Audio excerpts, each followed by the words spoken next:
The Tom Woods Show, episode 827. Prepare to set fire to the index card of allowable opinion. Your daily dose of liberty education starts here. The Tom Woods Show. All you men out there, if you're looking for a smooth, close shave, you need Harry's razors. They're going to let you try out their shave set for free. Just pay shipping at harrys.com. And when you use code WOODS, you get a post-shave balm for free as well. Check it out at harrys.com using code WOODS. Hey everybody, Tom Woods here. We sure could use more libertarian entertainers. And I'm glad to say that my guest today is one of a small handful of such people. And that's Andrew Heaton, who, among other things, is the author of Laughter is Better Than Communism, a great book we're going to be talking about today that will, of course, be linked at tomwoods.com/827. Andrew is a stand-up comedian, writer, and political satirist. He was voted New York City's greatest new comedian in 2013 by the Broadway Comedy Club. He's also a member of the New York Friars Club, one of the most prestigious groups of comedians and entertainers in the country. He does a video series on a regular basis called Mostly Weekly, where he combines libertarianism and comedy. He's very much worth following, and I'm glad to welcome him today. Andrew, thanks for being here. Hello, Tom. Thanks for having me.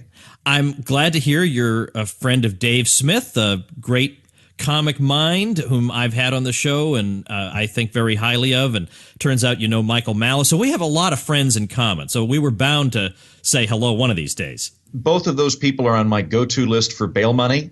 They're both wonderful people that come to my aid whenever I need them. And I'm not surprised that there's a lot of overlapping folks in our social networks. So you are a comedian. I've read your book. I love the title of your book, Laughter is Better Than Communism. Thank you. So and it great. is. It is. I mean, look, it's funny because it's true, right? Yeah. So a lot of great stuff in that. We'll get to that in a minute. But you do stand-up comedy in addition to the internet stuff you're doing that's funny and libertarian. When you do your stand-up, is it obvious to people that you might be libertarian? How do you handle that? You're in New York City. Mm-hmm. It's not the most popular political point of view in the world. So how do you handle that? Well, it's interesting in that I figured out how to kind of get away with it, which is I really ease into my Oklahoma background in New York when I'm on stage, and that kind of for some reason inoculates the people. Like if I'm coming out and acting kind of pretentious, they're going to kill me. If I'm voting for Gary Johnson, if I'm coming out and I'm being a little bit folksier, they're usually okay with it. But the main thing to do, and that I've found, which I think is a different experience than Dave, is that if I'm doing stand up just for a regular audience with no particular theme going through it, I'm probably not going to delve into politics a lot, just because I find that it makes people uncomfortable. Whereas I get booked on political shows with a fairly regular on a fairly regular degree, and in that case, if people know that it's going to be political, I'm pretty upfront about it, and I find it works very well. If you're having an argument with somebody and you're trying to reason them into being libertarian, I find that very difficult. I'm not particularly adept at that. But if people know that they're getting into a political situation, I find that folks are usually very open to laughing at themselves, and I can kind of make fun of liberals and conservatives alike in that context, and end up having a good set. I'm looking at your website right now. It's mightyheaton.com, Heaton. And the one criticism I'm going to make is I can't find on here where I can see you. Do you have regular gigs? I have regular gigs. I need to update that page. Right now I'm using my Facebook page, which is also woefully backlogged as my events thing. But I'll take your advice, Tom, and put that on. Well, I do get to New York at least a couple times a year, and if I was in town and you were doing a show, I'd want to go. And I wouldn't in the back. I wouldn't shout, "Ask him about politics. See how much you like him." Then I wouldn't do that. Talk about Hayek. Like positively heckle me as a libertarian. Do the road to serfdom bit. Yeah. I always find there's never enough Hayek in stand-up routines, so I wouldn't reproach yourself if I were you. All right, let's talk a little bit about Laughter is Better Than Communism. Is this a collection of blog posts or articles, or is this something you sat down and just wrote about a bunch of topics? It's both. I had written several blog posts for the Freeman and for a few other websites and for my own. And then I had things in there that I also wanted to fill in that I thought were missing from it that I thought would be a good addition to the book. For instance, early on in the book, there's one on comparative advantage, or just kind of the basic idea of actual growth versus relative growth, which isn't even particularly libertarian, but I think it's such a necessary concept to understand economics that one I wrote standalone for the book, along with a couple of other chapters like that. So it's probably 3/4 stuff that I'd previously written and about 25% stuff just for the book. Who did the illustrations? Oh, those are all mine. Oh, that's awesome. With the exception of the actual good illustration on the cover, that was a fellow that I know in Washington D.C. But all of the cartoons are me, and I've realized that they're pretty good, even being low quality at punctuating jokes and giving it kind of a visual kick. So I put those in, and I found that kind of got people that weren't super interested in politics or economics is a way to sort of creep in and look at something funny and then get into the text itself. Well, and then maybe also it becomes a book that you can give to people, let's say, who are young-ish, like late high school, early college, who, you might not ever be able to get them to look at something like this, but it becomes, I'm sorry to say, I have a book like this too, bathroom reading. Sure. And it becomes because they can read one thing at a time, and nothing depends on reading anything before it. But also, I didn't know it was going to be illustrated like this. So as I started flipping through it, and they're hysterical. I love it.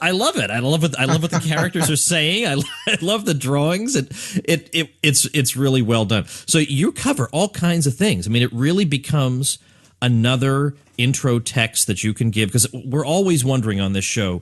All right, I have somebody who said, all right, listen, I'm willing to give your cockamamie philosophy a shot, but you got one chance. You give me one book, or one recommendation I've made is you offer with your friend to read a book that the friend recommends if that friend will read a book you recommend.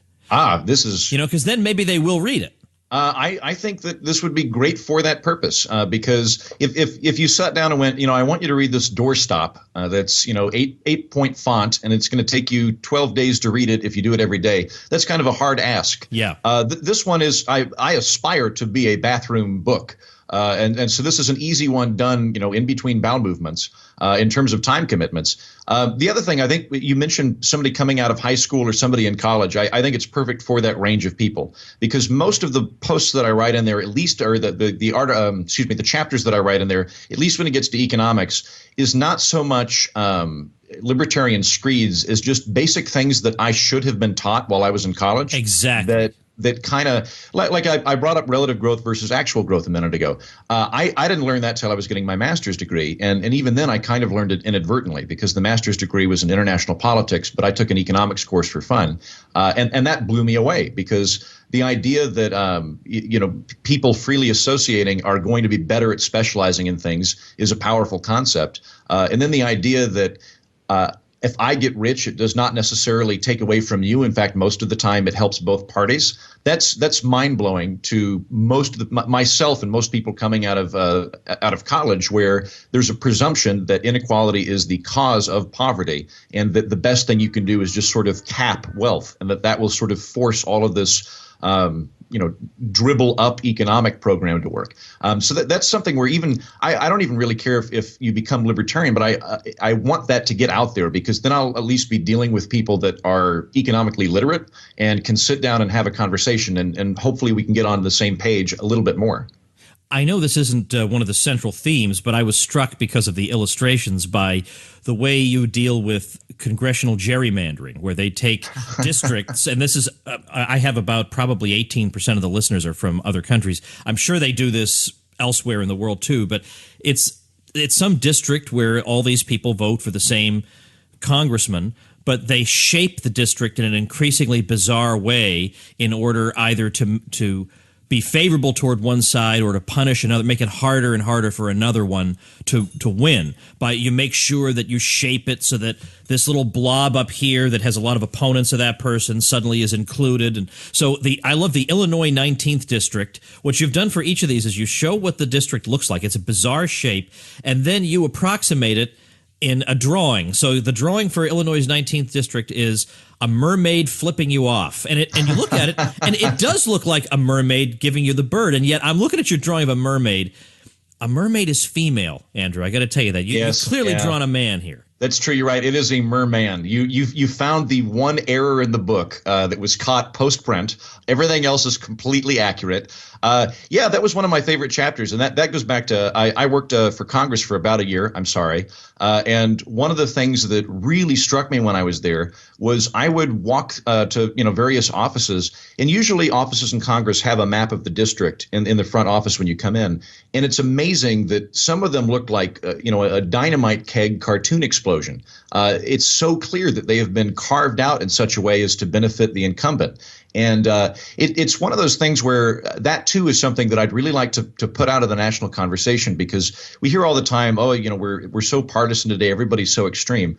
And I think that that's true. But I think a really big part of that is the fact that we're cutting up congressional districts and other districts in such a way that it benefits you to be in a party and a hyper-partisan member of that party. I thought it was funny to kind of use it as a Rorschach test. There's in addition to that, like stingrays, there's a monkey throwing a boomerang. That would be the New York area, because if your district is touching water, that counts as contiguous with something else not otherwise touching your district. So you can create all sorts of fantastic shapes. It's great from an artistic perspective, but bad for democracy. Let's talk about your comments on voting and reform you would make. I want you to explain it, but at first, because I actually, I don't like the whole system, but I think the Electoral College is the least bad of the possible alternatives. So when I saw your chapter challenging the Electoral College, I thought, oh, darn. So not only is he wrong about mermaids, he's wrong about this. But then when I read what your proposal was, I thought that actually would be an improvement.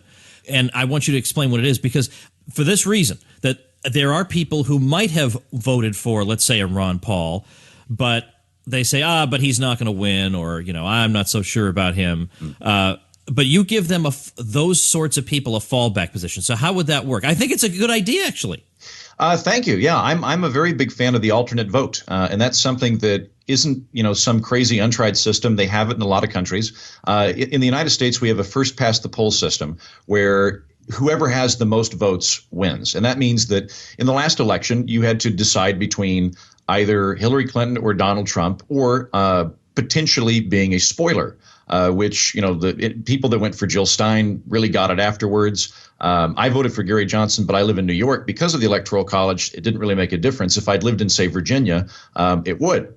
And so I think as a result of that, there are a lot of people that do support Ron Paul, or in this election probably would have supported Bernie Sanders if he'd run third party, but are very afraid to actually vote for him in the primaries or the election itself. So what an alternate vote does is it just does your candidates by order of preference.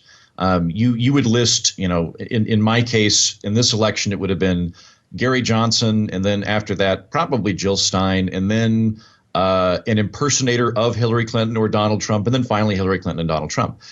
But what would have happened is all of those candidates became non-viable. It would have just my vote would have fallen to the next person on the list, which means you could list ideologically whoever you want to be president, and if they weren't going to get it, it wouldn't throw your vote away. It would just kick your vote to the next viable candidate. I think that would be great. It'd be wonderful for a national conversation. You'd actually get a feel for the amount of support for a candidate, and I think that would really surprise people. I think that folks would be astonished at how well a third-party candidate would do if they weren't a spoiler. And not only that, we could finally stop people from saying a vote for X is really a vote for Y. Yes. You know what? A vote for X, believe it or not, is actually a vote for X. How about that? Yes, I am of that opinion, regardless of the system. I would probably, if I were in a swing state, I would be more careful about it. I would probably vote for one of the two-party candidates in a swing state under our current regime. But I think it would be much better to swap it to the alternate vote. And like I said, that's something they do in France. I rarely hold up France as a beacon of reform that I want to model the United States after. But in terms of their elections, I think they've got a good system going. Yeah, that's a very interesting idea. All right, a lot more interesting ideas. Laughter is indeed better than communism. We're going to keep proving that after we thank our sponsor. Folks, it's time for the story of Bad Luck Ichabod. We haven't heard from Bad Luck Ichabod in quite some time, but I'll tell you something. What a lousy shave Bad Luck Ichabod always got when he shaved with a blade. No matter what he did, his face wound up a bloody mess, and he couldn't understand how everybody else was getting this smooth, comfortable, close shave, and he looks like he's just been part of an axe murder movie. Well, folks, just like the walrus was Paul, I was Bad Luck Ichabod. That's right, I'm revealing the true identity of Bad Luck Ichabod. I was Bad Luck Ichabod. I could not shave with a blade. I just thought it was something wrong with me, so I've just been shaving with electric. But then I tried Harry's, and it is so smooth and comfortable. I look great. I feel great. I feel like I know what I'm doing now. So I want to recommend it to you. Harry's is so confident in the quality of their blades, they want you to try their shave set for free. You heard that right. Just cover shipping when you sign up. Plus, as a special offer for fans of the show, go to harrys.com right now and enter code WOODS at checkout to get a post-shave balm also free. That's harrys.com, code WOODS. All right, getting back to Laughter is Better Than Communism. Just love that title. I'm linking to that book, by the way. Great. TomWoods.com/827 is our show notes page. And this is also where you can get to Andrew's site and what Andrew's up to. We'll talk about your videos in a minute. But let's talk about student debt. This is a big crisis. All these kids are in debt, and they have no prospects, and they're sitting on a couch playing video games all day, which might have something to do with it, by the way. What are you recommending? That we relieve them of this debt? I know what your actual recommendation is. I did read the book. I'm just setting you up. So go ahead. Thank you. Well, I'm glad you read the book. No, I'm not for that. On a moral level, I forewent going to a nice boat shoe school over on the East Coast. I went to a state college because I didn't want to go in a highly debt-ridden way, which was great because I became a comedian, and so I would have been underwater for sure. There are a few things that I think we should do. One thing that I've kind of taken as a tact on discussing this after the book came out is bringing up Bernie Sanders, because that was one of his really big issues, and he got a lot of students on his side by saying, we're going to make college free, by which he means we're going to have the government pay for college. And my question is, okay, how did college get so expensive? Because usually in the liberal model, things are expensive because businessmen are evil and greedy, and they drive up prices. But most of these colleges are public colleges. Most of these companies that are providing resources aren't they've got a heavy amount of public funding going into them, if not public in and of itself. So why has it become so expensive? I think there's multiple reasons for that, but one of the big ones is that we've completely disassociated the price of college from the actual cost of college, and the cost of it has gone through the roof. I feel for people that are suffering under student debt. That's not a lot of fun. My thought would be to treat it like a business. For one thing, I think you should be allowed to declare bankruptcy if you have student debt. That's, to my knowledge, the only form of debt in the United States that you can't declare bankruptcy on, and that's odd. And then the other thing, like Rand Paul had a strategy of using your student loans as basically tax deductible towards whatever your job was, which I think makes sense. That's a way to deal with it. And then the long term, the thing that I would do is have companies themselves provide student loans and treat it like an actual loan. So if I did history and world religions as my undergraduate topics, I probably wouldn't have got a lot of money to pursue that because there's not a very big religion factory and there's not a very big history factory.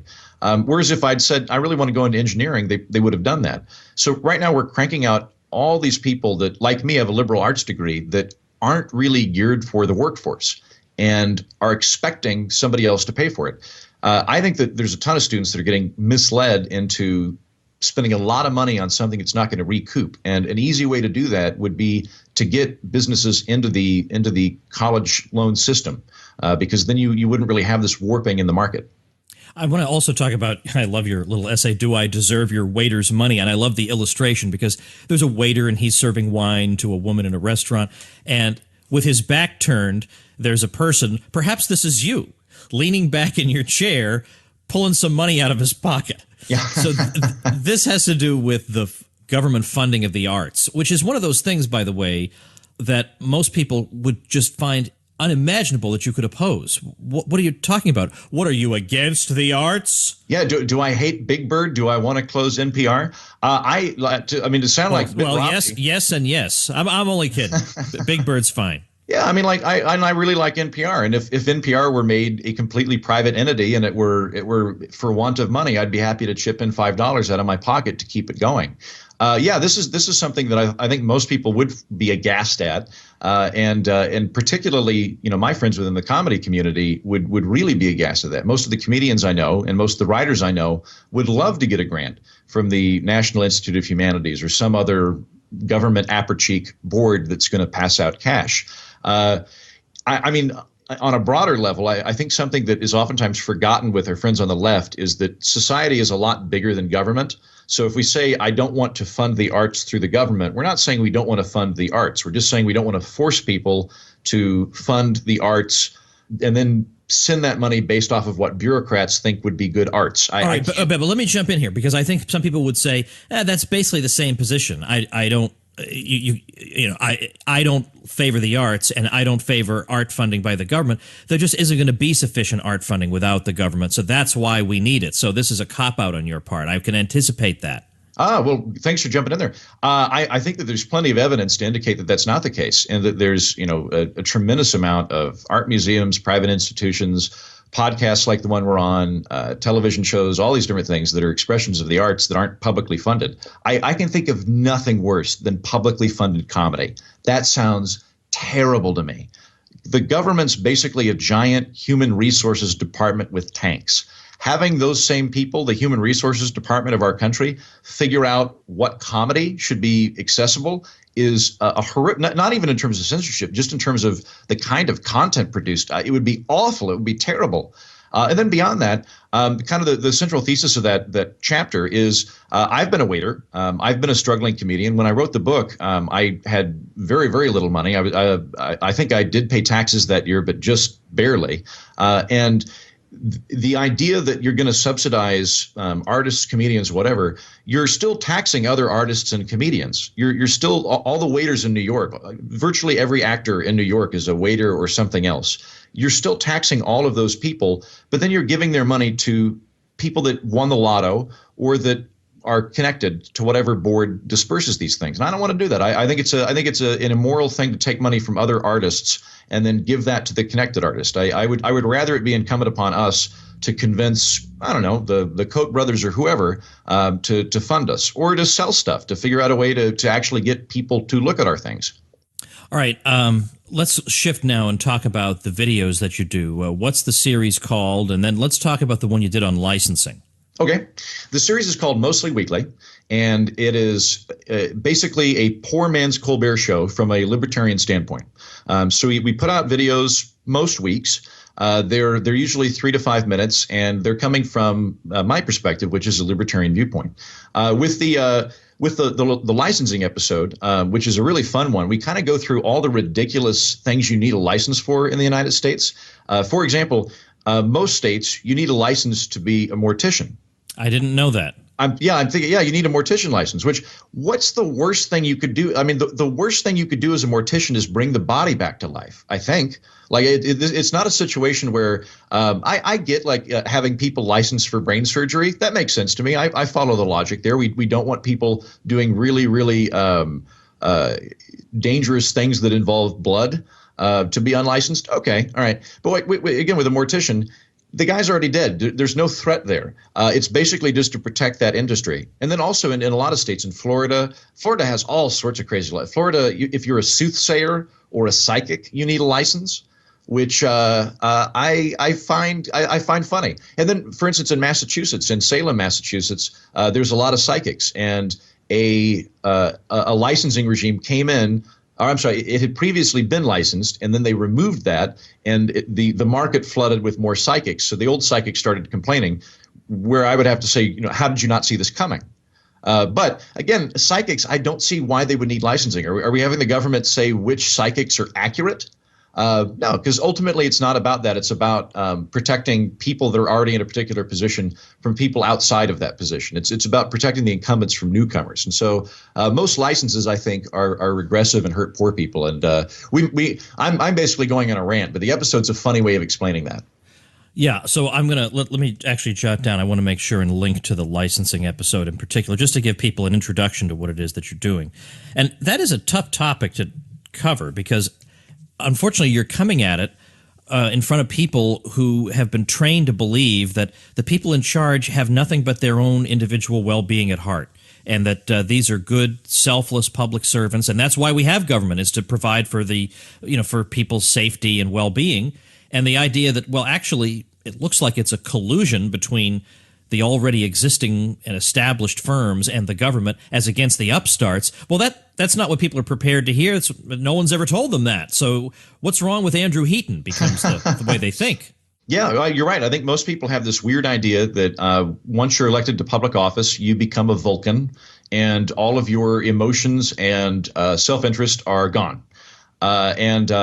I'm even willing to give the benefit of the doubt to most people in government that they're not, evil or anything. But with licensing, some of these are so cut and dry where I'll give an example that's also in the book. When I lived in Washington, D.C. last, at one point, I was a Segway tour guide, and I had to get a license to do that.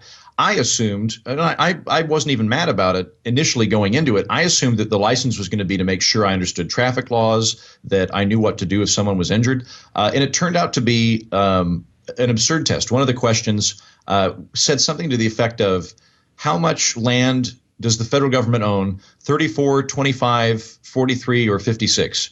And it didn't say what percentage, how many acres. I mean, the question literally was not answerable. But that wasn't the point. The point of it was to try and keep people from breaking into that particular field and protect the tour guides from coming in. The bigger challenge with the video, in my opinion, is making it not wonky, which is something that libertarians tend to do. We tend to try and pillar a particular topic with reason and logic. Most people don't arrive at conclusions through reason and logic. They arrive at conclusions through emotion. And so comedy is a pretty good way to do it. And if for your listeners, you'll just have to trust me, the episode's a lot funnier than I'm being right now. But it tackles that in a funny way. And there's a lot of spit takes.